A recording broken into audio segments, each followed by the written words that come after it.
Picture this. You are standing on the cold stone floor of a Kievan palace, your hands bound tightly behind your back with coarse rope. You are a diplomat, an envoy of the great Mongol Empire, sent with a simple message of peace and a warning to stay out of a war that does not concern them. But the men sitting on the carved wooden thrones above you, the princes of the Rus, are not listening. They look at your practical silk and leather clothing, your strange facial features, and they do not see a warning from a global superpower. They see an insult. They see a dirty, insignificant barbarian who forgot his place.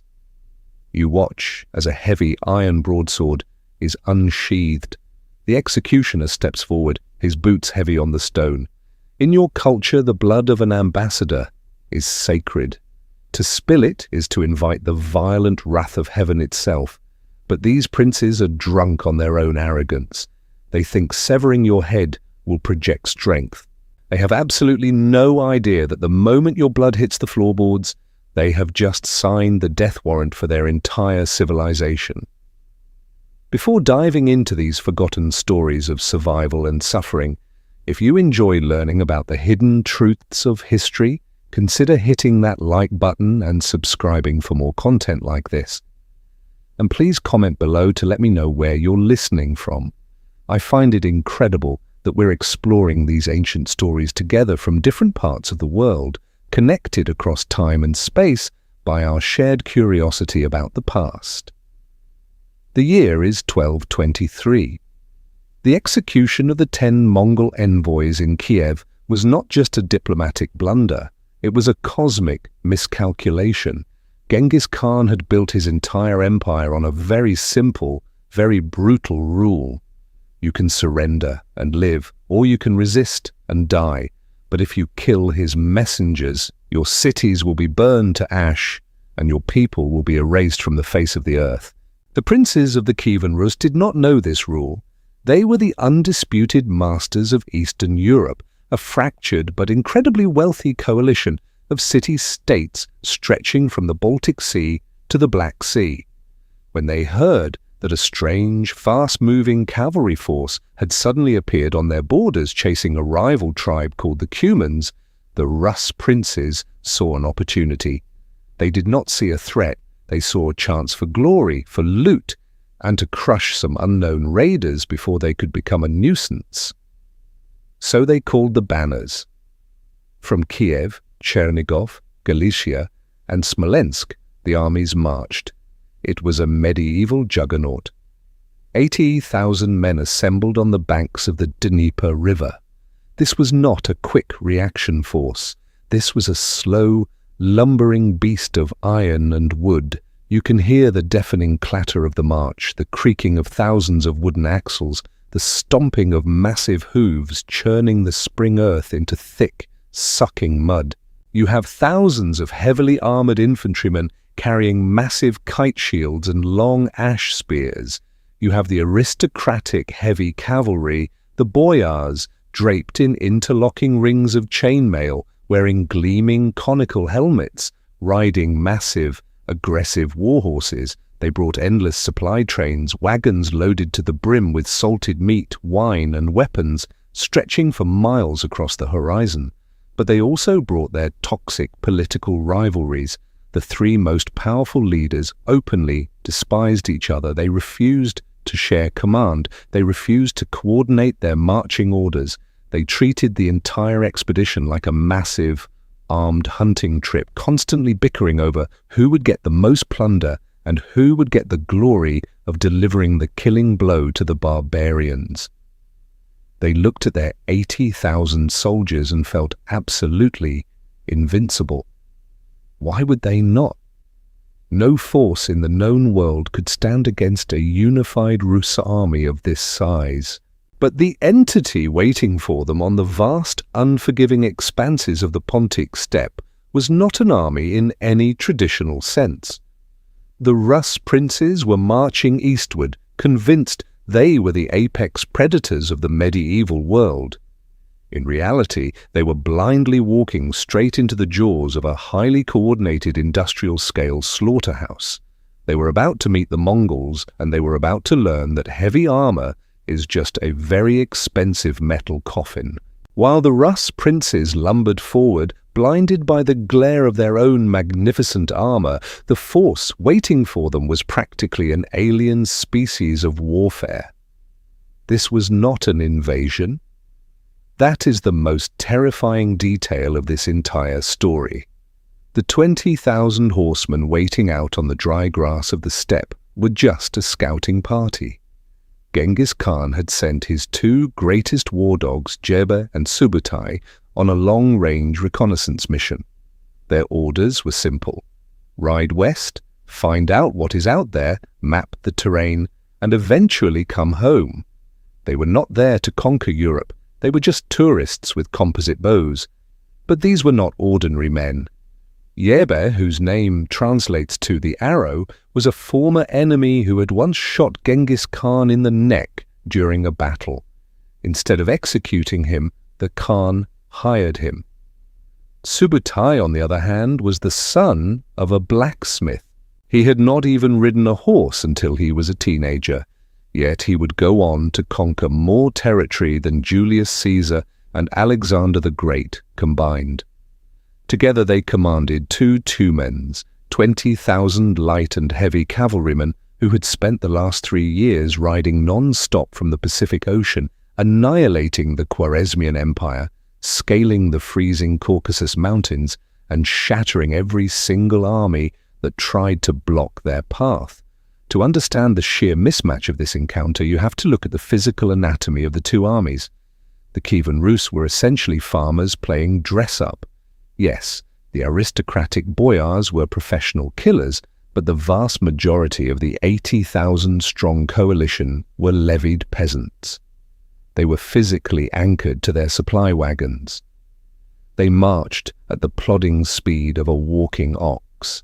They needed firewood, they needed massive canvas tents, they needed literal tons of grain and water every single day just to keep from starving to death on the march.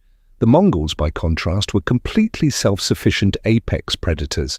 They did not have a supply train, they were the supply train. Each warrior rode with a string of 4 to 6 remounts. When a horse grew tired, the rider simply hopped to a fresh one without even touching the ground. They could cover up to 80 miles a day, a terrifying speed of maneuverability that European armies would not match until the invention of the internal combustion engine. They did not need to stop to cook. They placed slabs of raw meat under their saddles, letting the heat and friction of the ride tenderize it. If they ran out of water in the baking heat of the steppe, they would simply open a small vein in their horse's neck, drink a few mouthfuls of hot blood, close the wound, and keep riding. They operated with a silent, hive-mind discipline, communicating across miles of dust through black and white banner signals. When the heavily armored Rus scouts finally spotted the Mongol rearguard, the princes laughed. The Mongols were wearing practical silk and oiled furs, covered in the grey dust of the steppe. They rode small, shaggy ponies that looked entirely pathetic compared to the massive, aggressive European war horses. They did not have towering siege weapons or shining silver breastplates. To the aristocratic eyes of the Rus, this was not a military threat. It was a target-rich environment for a glorious afternoon hunt. But Subutai was already watching them. He did not look at the horizon and see an overwhelming force of 80,000 men. He saw a massive, clumsy, uncoordinated buffet. He saw 3 arrogant princes who openly hated each other, leading an army that was too big to feed itself, too heavily armored to breathe in the summer heat, and too slow to react. Subutai understood a fundamental law of physics that the medieval Europeans had long forgotten. Mass is completely useless if you cannot hit your target, and heavy armor is just a portable tomb if you run out of stamina. The Rus vanguard, desperate for first blood and the best loot, spurred their massive horses forward. They were going to ride down these dirty nomads and be home in time for the summer harvest. They had no idea that Subutai had already decided exactly where they were going to die. He just needed them to follow him to the slaughterhouse. And so the Mongols turned their shaggy ponies around, and the deadliest chase in history began.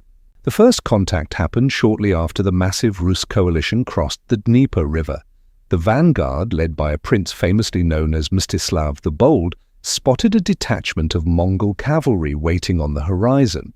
Mstislav was exactly the kind of man Subutai was counting on. He was aggressive, politically ambitious, and deeply arrogant. He took one look at the outnumbered Mongol rearguard, ordered his heavy cavalry and his light Cuman allies to lower their lances, and charged. What followed was not a battle but a masterclass in psychological manipulation. The Mongols did not simply turn and run immediately. If they had, the trap would have been too obvious. To sell a lie of this magnitude, you have to shed a little blood. The Mongol rearguard stood their ground just long enough to exchange fire. They let the heavy Rus cavalry crash into their lines. They let a few of their own men take a lance through the chest. They screamed, they fought back with their composite bows, and they engineered a moment of perfectly simulated panic. Then, exactly on cue, the Mongol line shattered. It was a flawless piece of deadly theatre. They whipped their horses, broke formation, and fled east into the vast ocean of the steppe. To the medieval European mind, a broken formation meant the battle was over. In European warfare, infantry and heavy cavalry could not easily reform once they panicked and ran. A rout was a death sentence. When Mstislav the Bold saw the Mongols running away, he did not see a tactical withdrawal. He saw cowards fleeing for their lives. He felt the intoxicating, blinding rush of absolute victory. Subutai knew that fear was a powerful motivator, but greed was infinitely deadlier. As the Mongols fled, they deliberately left behind a trail of breadcrumbs to feed the ego of the Rus princes. They abandoned herds of livestock. They dropped saddlebags filled with cheap loot. They even left behind a low-ranking commander to be captured by the vanguard. The Rus eagerly interrogated this sacrificial lamb, who fed them exactly the lie they wanted to hear. The Mongol army was terrified, they were disorganized, and they were running back to the east as fast as their pathetic little ponies could carry them. The Rus executed the man on the spot, slaughtered the abandoned cattle, and held a spontaneous feast right there on the grass. This was the dopamine hit that doomed 80,000 men. The princes tasted blood and easy plunder, and their fragile alliance immediately began to fracture under the weight of their own greed. Mstislav the Bold realized that whoever caught the main Mongol force would claim the ultimate glory and the lion's share of the gold. He looked back at his own massive, slow-moving infantry and the lumbering supply wagons that were still miles behind him. He looked at the rival princes who were slowly making their way across the river. He decided he was not going to share this victory with anyone. Logic completely evaporated. The fundamental rules of military strategy, maintaining a cohesive line, securing supply routes, scouting the enemy's flanks, were thrown out the window in a frantic scramble for loot. Mstislav ordered his vanguard to mount up and chase the fleeing nomads. He did not wait for the heavy infantry. He did not wait for the baggage train. He just rode. A feigned retreat is widely considered the most difficult maneuver in military history. If the retreating soldiers actually panic, your army destroys itself. But the Mongols were not soldiers. They were cogs in a hyperlethal machine. For them, riding away from the enemy was just another Tuesday. They maintained an agonizing, mathematically perfect distance.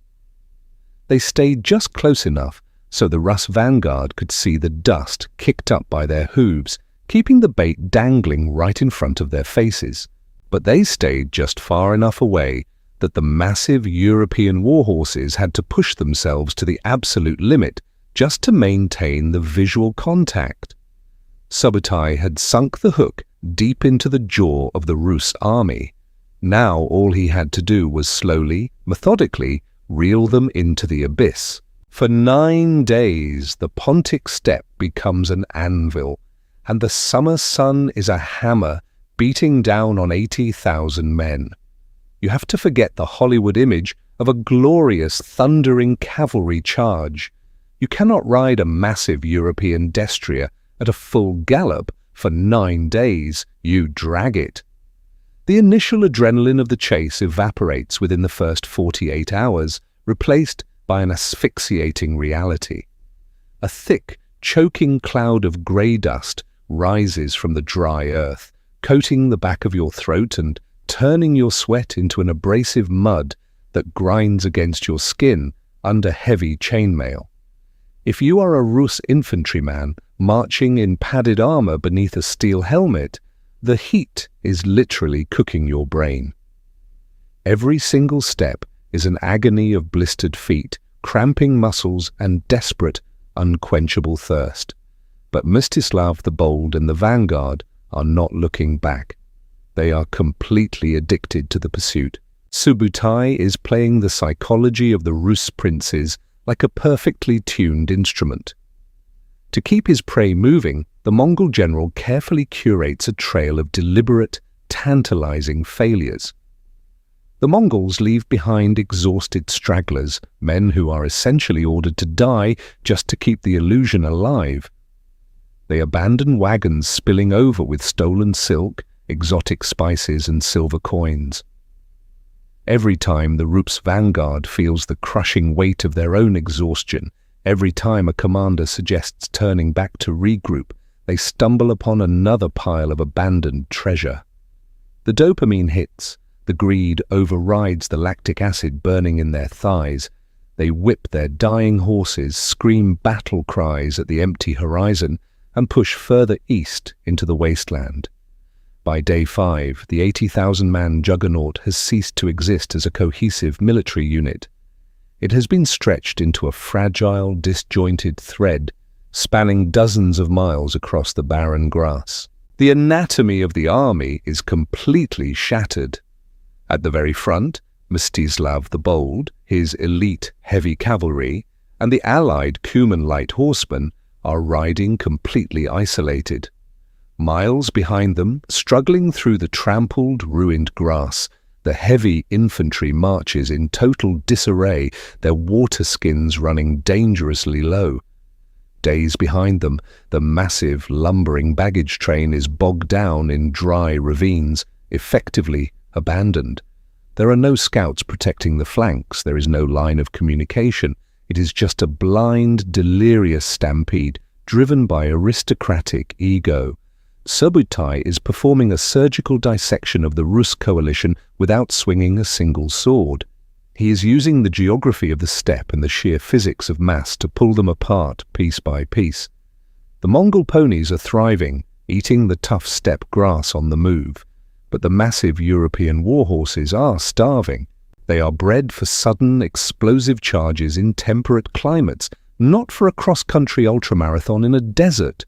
They begin to drop dead from cardiac arrest and heat stroke, their hearts literally bursting in their chests, leaving heavily armored aristocratic knights stranded on foot, screaming curses at the sky.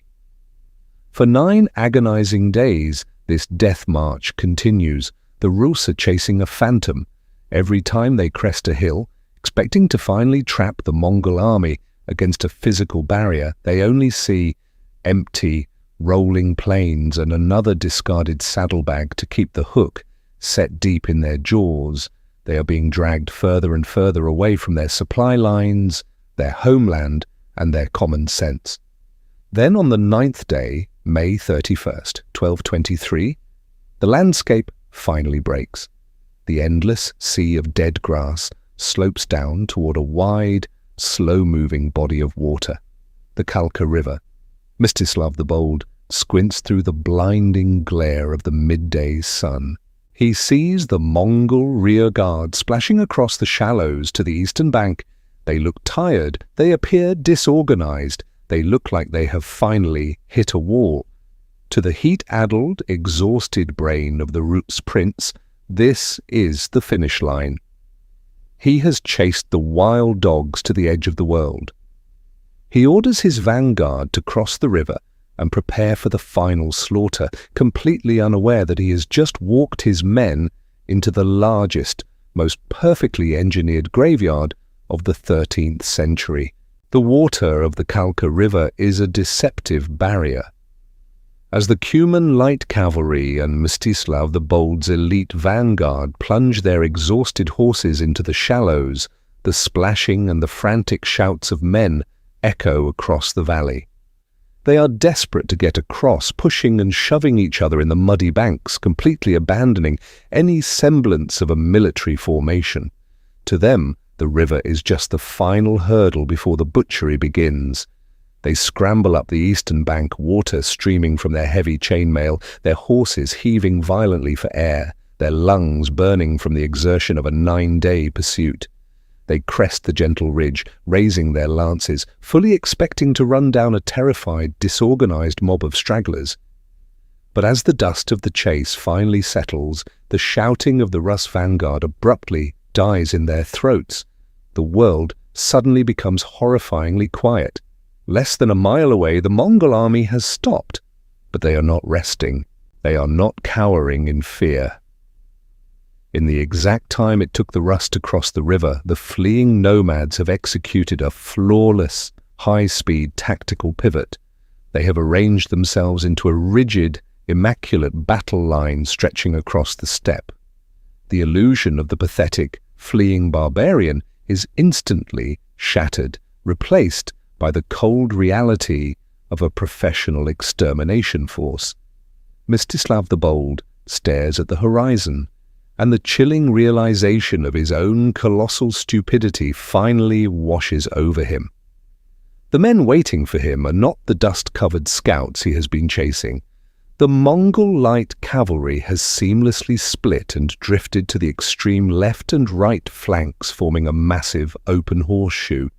Standing dead center, completely motionless, is the Mongol heavy cavalry.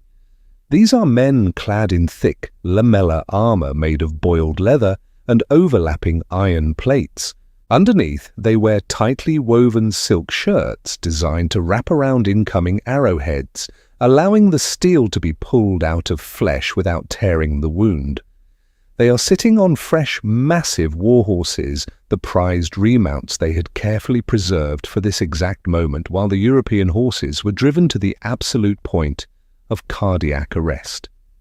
There is no screaming from the Mongol lines. There are no champions riding forward to boast or challenge the Rus to single combat. There is only the terrifying industrial silence of a machine powering up. They communicate entirely through the subtle movements of black and white banners snapping in the wind.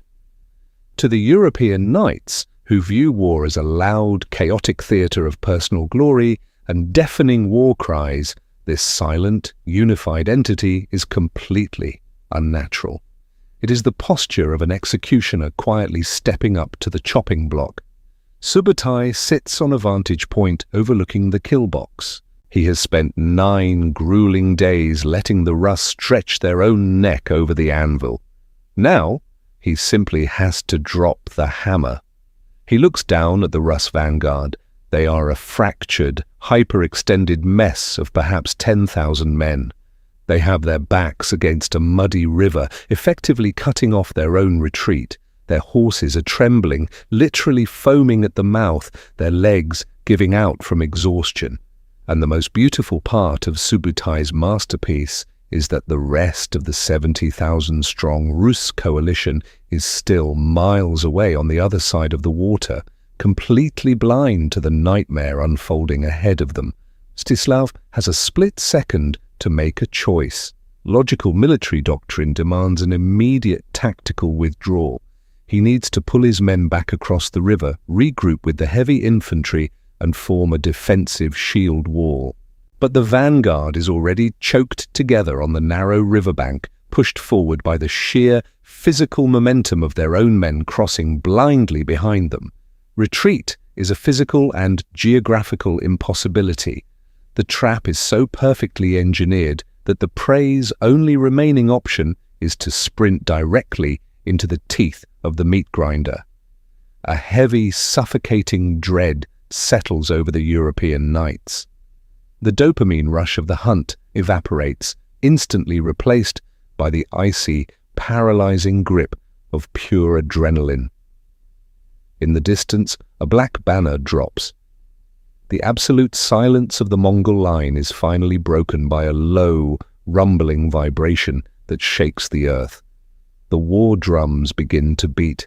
The Mongol war drums do not signal a chaotic, screaming charge. They signal a perfectly synchronized industrial-scale execution. For the exhausted men of the Rus vanguard and their Cuman allies, the world suddenly narrows down to the terrifying sound of 30,000 composite bows being drawn simultaneously. It is a sharp, agonizing creak of animal horn, wood, and sinew being stretched to its absolute breaking point, followed by a deafening, unified snap. Suddenly the glaring midday sun is blotted out. The sky above the Kalka River simply disappears, instantly replaced by a shrieking black cloud of armor-piercing iron. This is the brutal reality of Genghis Khan military tactics. It is not about honor, and it is certainly not about fair combat. It is about applying overwhelming, mathematically precise, lethal force from a distance. The European knights, raising their heavy wooden shields, expect the arrows to fall in a high, plunging arc, a standard volley they can simply turtle up against. But the Mongols are firing with flat, point-blank trajectories, and, more terrifyingly, they are not aiming at the men. Subutai knows that trying to shoot a heavily armored knight is a waste of a perfectly good arrow. Instead, the Mongol archers aim slightly lower, targeting the massive, unarmored chests and violently heaving lungs of the European warhorses. The physics of what happens next are absolutely catastrophic. Imagine a 1,500-pound animal sprinting at a full gallop, suddenly taking half a dozen barbed steel arrowheads deep into its respiratory system. The horse does not just stop. Its front legs completely buckle. The sheer kinetic momentum transforms the dying animal into a massive, tumbling boulder of meat and bone. The rider, strapped into a heavy wooden saddle and encased in 60 pounds of iron chainmail, is launched forward like a human catapult. Knights are violently ejected from their mounts, soaring through the air before violently impacting the sun-baked earth. Necks are snapped instantly. Collarbones are pulverized. The ground is suddenly littered with the crippled elite of Eastern Europe, drowning in the dust, unable to stand under the weight of their own armor, while a hurricane of horse hooves tramples them into the dirt. At the very front of the charge, the Cuman light cavalry takes the absolute brunt of the slaughter. They are lightly armored, relying entirely on speed to survive. But speed is utterly useless when you are riding directly into a solid wall of flying steel. Entire ranks of Cuman horsemen are literally erased in seconds. Men and horses are pinned together, screaming in agony as the Mongol line unleashes volley after volley with mechanical, terrifying efficiency. An expert Mongol archer can fire 6 aimed shots in a single minute. With 20,000 men on the field, that is 120,000 arrows ripping through the air every 60 seconds. It is a wood and iron meat grinder. The Cumans realize instantly that they have been the bait in a cosmic, suicidal trap. The panic hits them like a physical virus. The survival instinct violently overrides whatever loyalty they had to the Rus princes. The surviving Cuman riders slam the brakes on their bleeding, terrified horses. They wheel around, desperate to escape the killbox, desperate to get back across the river. They abandon the attack completely and begin to sprint back the exact way they came. But there is a fatal geographical problem. Pushing up the narrow riverbank, completely blind and deaf to the localized apocalypse happening just over the grassy ridge, is Mstislav the Bold, and the rest of the heavily armored Rus vanguard. They are packed shoulder to shoulder, their horses struggling up the muddy incline, their lances lowered, screaming battle cries, fully expecting to ride down the fleeing barbarians. They have no idea that the barbarians have stopped running. As the Rus vanguard crests the hill, they do not crash into the Mongol army. They crash head-on into a terrified, stampeding wall of their own fleeing allies. The Cuman light cavalry, wild-eyed and desperate to survive, violently smashes into the front ranks of the Rus heavy knights. The trap has officially snapped shut. The collision does not sound like the glorious clashing of steel you read about in epic poems. It sounds like cracking ribs, shattering bone, and suffocating screams. Thousands of Cuman light cavalrymen, their eyes wide with absolute terror, have completely lost their minds. They are no longer soldiers. They are cornered animals, desperate to escape the Mongol meat grinder. They whip their bleeding horses, sprinting blindly back down the hill, and smash directly into the advancing Rus vanguard.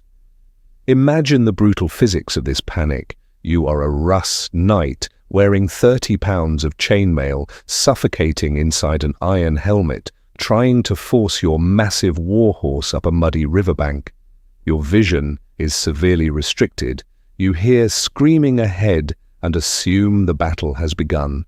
Suddenly, your own allies, the Cumans, emerge from the dust cloud, riding full speed straight at your face. You have zero time to react. The horses collide with the kinetic energy of small trucks. Necks snap instantly. The first rank of Rus heavy cavalry is violently ejected from their saddles, catapulted through the air before slamming into the hard, sun-baked earth. When you fall into that blinding dust, you are not killed by the Mongols. You are killed by your own brothers. The sheer mechanical pressure from the thousands of Rus infantrymen and cavalry still blindly crossing the Kalka River creates an unstoppable crush. They keep pushing forward, compressing the men ahead into a rapidly shrinking kill zone. There is no room to swing a sword. There is no room to retreat.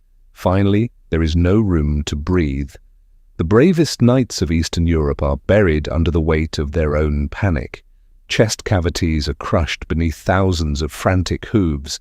The heavy armor meant to protect them becomes an iron coffin, dragging them into the mud. This is not a battle. It is a brutal stampede, a mass self-destruction fueled by their own indiscipline and blind greed. And right at the moment the Rus formation is literally grinding itself to dust, Subutai unleashes his true monsters.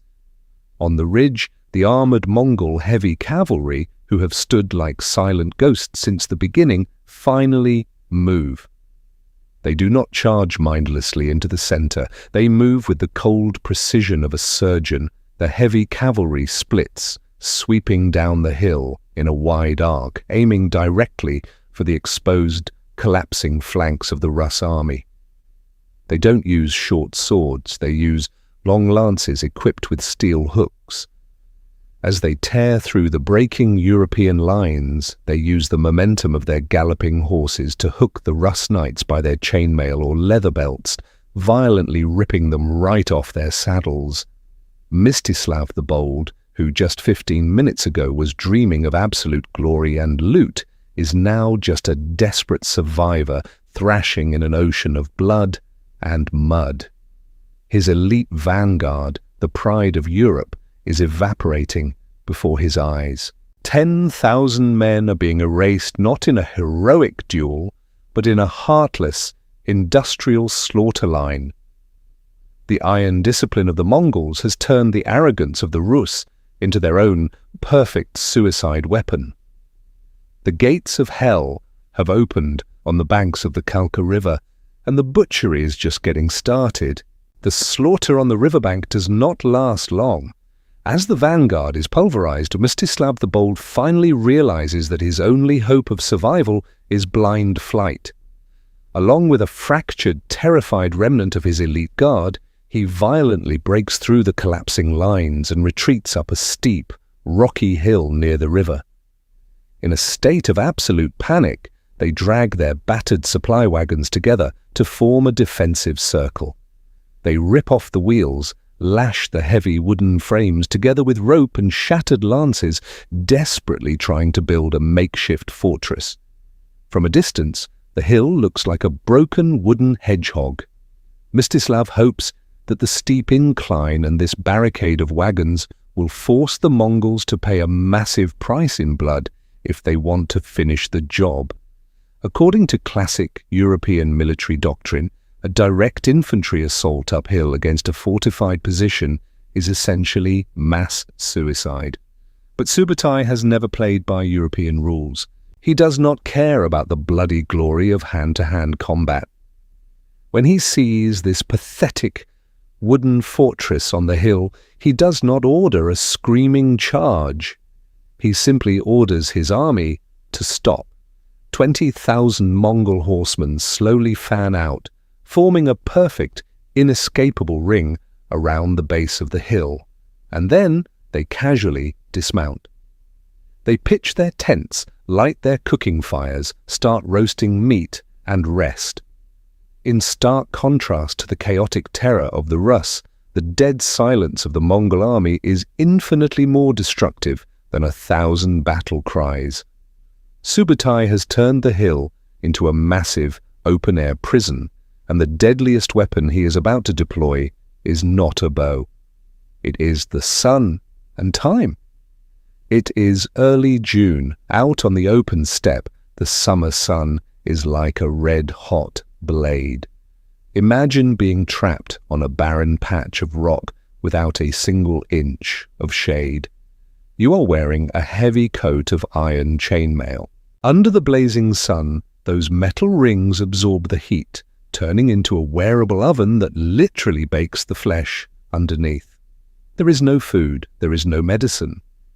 And most devastatingly, there is not a single drop of water.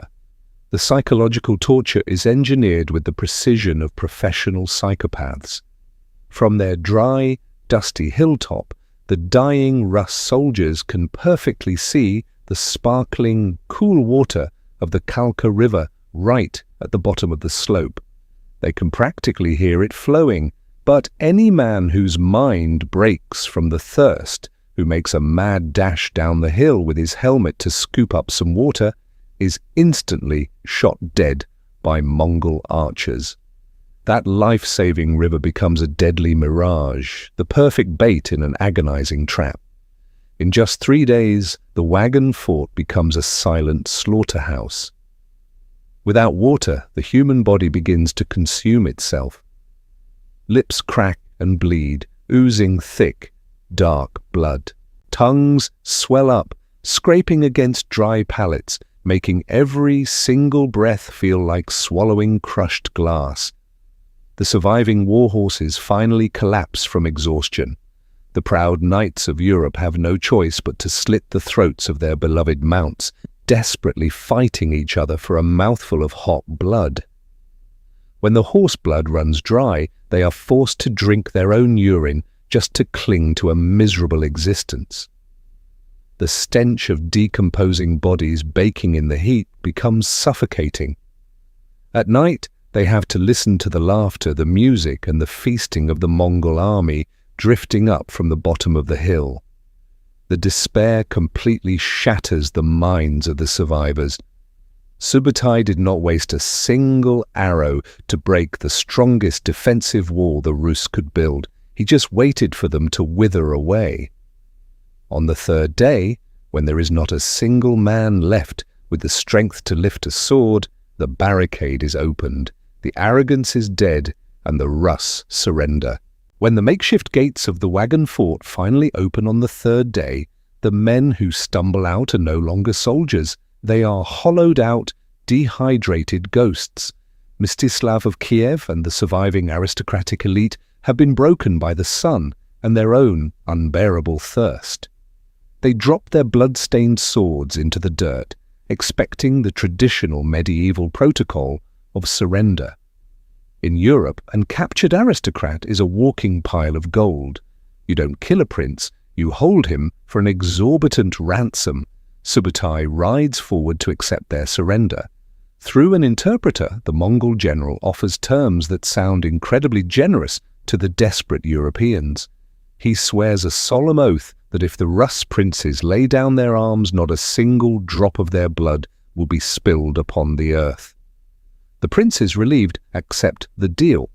They have absolutely no idea that they have just agreed to the most terrifying legal loophole in military history. In Mongol culture, the blood of royalty is considered sacred. To spill it onto the ground is to deeply offend Tengri, the eternal blue sky god. Therefore, Subutai's promise is entirely genuine. He has no intention of spilling a single drop of their blood, but he has every intention of killing them. The moment the Rus are disarmed, the regular infantrymen are systematically slaughtered or chained together to be sold as slaves. But the high-ranking princes are separated, bound tightly with coarse ropes, and forced to the ground. The Mongols begin tearing apart the very wooden wagons the Rus had used to defend themselves. They lay the heavy, iron-reinforced wooden planks directly over the bodies of the captive nobility, creating a massive, elevated wooden platform. Then the victory celebration begins. Subutai, Jebe, and the high-ranking Mongol commanders step onto the wooden platform. They bring heavy vats of fermented mare's milk. They bring freshly roasted meat. Musicians begin to play the morin khur, the traditional horsehead fiddle, and throat singers fill the air with deep, resonating chants. To the Mongols, this is a glorious, well-earned feast after a brilliant military campaign. But beneath their boots, it is an agonizing, slow-motion execution. Imagine the sheer physical and auditory nightmare of this death. You are a prince of the Kievan Rus, lying face down in the dirt, your hands tied behind your back. Above you, the heavy wooden planks press into your spine, and then the weight of dozens of men is added to the wood. This is not a sudden crushing blow, it is traumatic asphyxiation. Every single time you exhale, the immense weight of the platform settles a fraction of an inch lower, compressing your chest cavity. When you try to inhale, the muscles in your chest are simply not strong enough to lift the hundreds of pounds of wood, armor, and feasting generals sitting on top of you.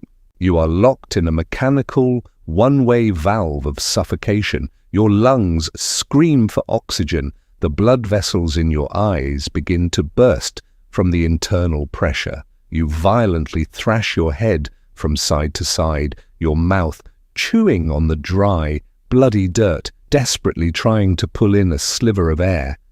But the most horrifying part is the sound. Above you, you hear the joyous laughter of your executioners. You hear the clinking of cups, the stamping of boots in rhythm to the music, the tearing of meat.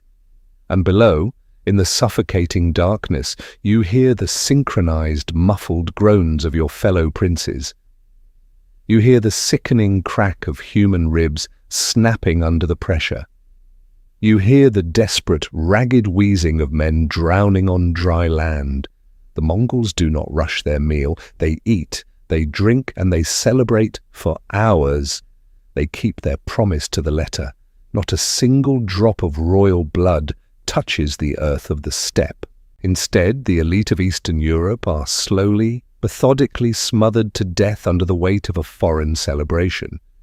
It is a masterpiece of psychological warfare and absolute dominance. Subutai doesn't just want to defeat the Rus army.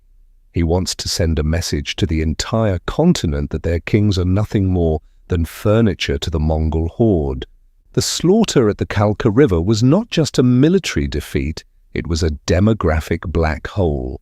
Of the 80,000 men who had marched east with such overwhelming arrogance, barely a tenth made it back alive. The leadership of the Kievan Rus was practically decapitated in a single afternoon. Dozens of princes and noblemen were dead, either trampled in the mud, pinned by armor-piercing arrows, or slowly suffocated beneath a wooden stage. To the people of Eastern Europe, the sheer scale of the destruction was completely incomprehensible. It felt like the biblical end of the world. But the most terrifying part of this apocalyptic event was what happened next. In traditional European warfare, a victory of this absolute magnitude is immediately followed by occupation. You conquer the enemy army, you take their castles, you tax their peasants, and you rewrite the map. The Mongols did absolutely none of that. After finishing their gruesome feast upon the backs of the dying royalty, Subutai and his men simply packed up their gear, mounted their shaggy ponies, and rode away into the endless expanse of the eastern steppe. They vanished as suddenly and as violently as they had appeared. For the traumatized Rus, this disappearance was a strange, twisted relief. Their religious chroniclers wrote about the Mongols as if they were a supernatural plague, a terrifying punishment sent by God for their sins. Because the barbarians had vanished, the Rus believed the nightmare was over. They believed they had survived the worst that history had to throw at them. And so, with a staggering lack of self-awareness, the surviving princes went right back to doing what they did best, fighting each other over petty border disputes and ignoring the wider world. They fundamentally failed to realize the darkest truth of the Battle of Kalka River. The Mongols had not retreated, and they certainly had not lost interest. Subutai was simply going home to submit his report. He had just completed the most successful, most lethal, long-range reconnaissance patrol in human history. Over 3 years and thousands of miles, he had systematically tested the defenses of the Western world. He had analyzed their heavy cavalry, he had probed their political divisions, and he had empirically proven that European armies were incredibly slow, profoundly arrogant, and remarkably easy to kill. Subutai brought this tactical intelligence back to the Mongol capital, handing the Khans a perfectly detailed map of Eastern Europe's vulnerabilities. The Rus thought they had experienced the full wrath of the Mongol Empire. They had no idea they had merely been bitten by the scouting dogs. 14 years later, in the freezing winter of 1237, the eastern horizon darkened once again. The frozen ground began to vibrate, not with the hooves of 20,000 light scouts, but with the terrifying, earth-shattering weight of 150,000 heavily armed warriors of the Golden Horde. Subutai had returned, and this time he was not there to map the rivers or test the vanguard. He was there to burn their entire civilization to the bedrock. The absolute annihilation of the Kievan Rus was about to begin, and the massive graveyard at the Kalka River was just the prologue. The Battle of Kalka River remains one of the most brutal reminders in history that arrogance is the ultimate vulnerability. Mstislav the Bold and his fellow princes looked at a hyper-lethal, highly disciplined war machine and saw only a bunch of dirty nomads fit to be hunted for sport. They paid for that delusion with their lives and eventually their entire empire. If you have made it to the end of this grim journey into the past, you are exactly the kind of viewer this channel is built for. Please make sure you hit that subscribe button and turn on notifications so you never miss a deep dive into history's darkest moments. I want to hear from you in the comments below. Do you think any European army of that era could have defeated Subutai, or was the Mongol war machine simply too advanced for the medieval world to comprehend? Let the debate begin, and if you want to see what happens when an unstoppable empire finally meets a fortified city that refuses to break, click the video on your screen right now. I will see you there.